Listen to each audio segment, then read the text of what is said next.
Pernah terfikir tak, macam mana haiwan gergasi macam gajah ni, yang hidup puluhan tahun lamanya, tapi jarang sangat kena kanser? Ini memang satu misteri alam yang buat saintis pening kepala. Dengan triliunan sel dalam badan, logiknya peluang untuk sel bermutasi jadi kanser tu sangat tinggi, kan? Tapi kenapa gajah ni macam kebal je dari penyakit maut ni? Rahsianya terletak pada satu gen penting, P53. Kita manusia ni biasanya ada satu atau dua salinan gen P53.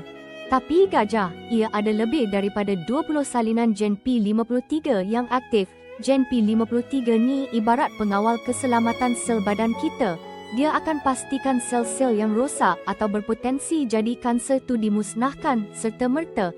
Lebih banyak pengawal, lebih selamatlah sel-sel gajah daripada ancaman kanser. Penemuan luar biasa tentang gen P53 gajah ni boleh ubah lanskap perubatan manusia kita. Kalau kita faham betul-betul macam mana mekanisme P53 gajah berfungsi, mungkin satu hari nanti kita boleh cipta ubat atau rawatan baru yang lebih efektif untuk lawan kanser. Bayangkan, penawar mujarab yang diinspirasi dari kebijaksanaan alam, memang besar impaknya pada masa depan perubatan dunia.